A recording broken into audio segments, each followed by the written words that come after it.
Would you like to live a stress-free life where nothing changes, there's no stress, and you never experience problems?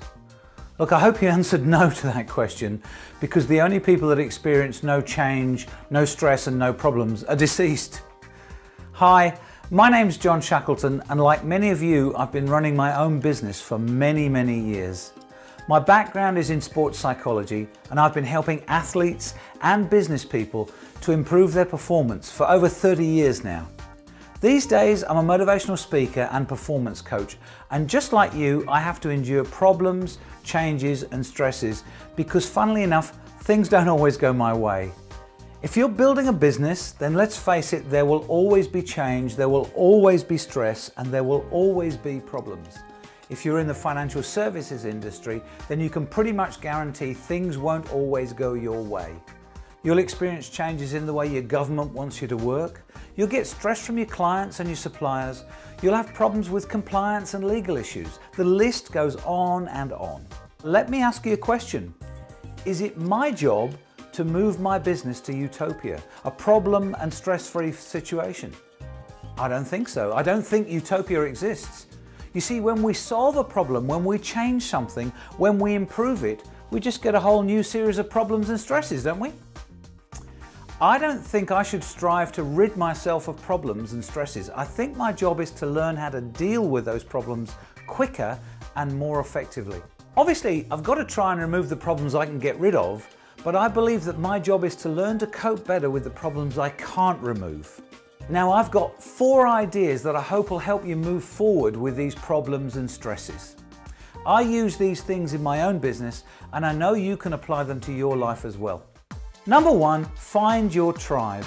Business can be lonely on your own, so become a member of a group of people who do the same thing you do.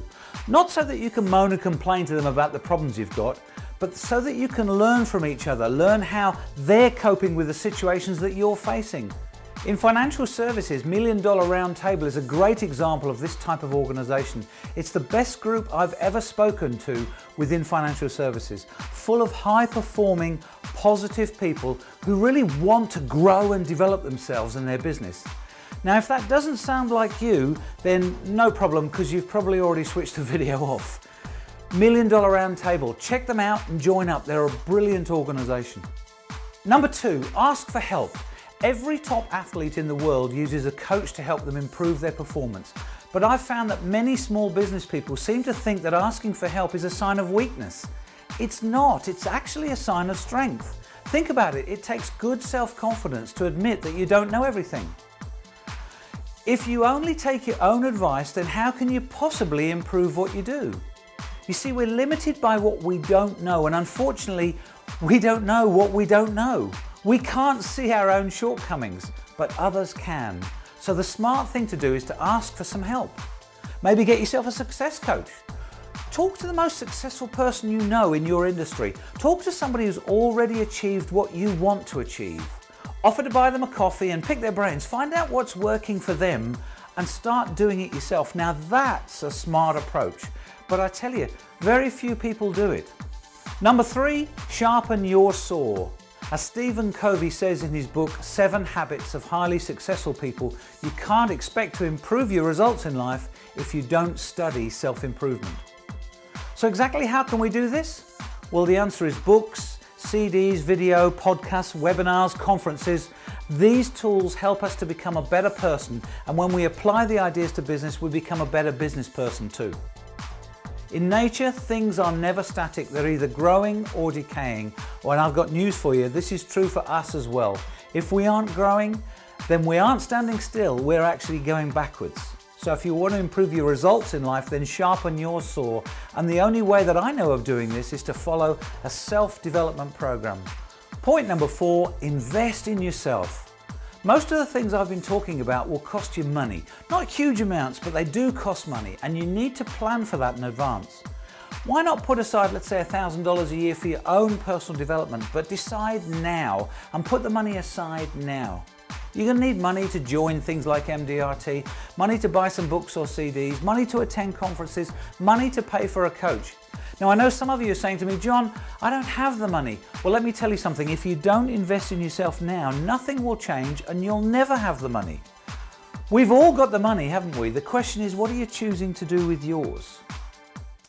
You know, we all have choices in life, and I believe the biggest choice we all have is that we can choose how we think. Now, some people don't exercise that choice and they let life dictate what they think about. Well, our thoughts create our actions and our actions create our results. So controlling your thoughts is a great idea, yeah? I suggest right now that you could make a decision that when things go wrong, you're going to choose your thinking, choose your attitude. You know in advance that you're going to get stress because of the changes and problems that will occur all around you. Why not decide right now how you're going to react the next time something goes wrong? What will you say to yourself the next time you receive a rejection from a client? The next time your computer has a glitch? The next time the government imposes some more compliance legislation on you? What will you say to yourself and what will you say to other people? As we tell the athletes, control your thoughts and you control your actions, which means you'll control your results.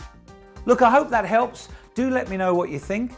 If you'd like a copy of my article, 50 Ways to Raise Your Game, which also includes a reading list to help you sharpen your saw, then drop me a quick email and I'll send it to you absolutely free. Look, it's been great talking to you today and I look forward to working with you again. Take care, and remember, the biggest challenge you'll ever face in your life is to control your thinking.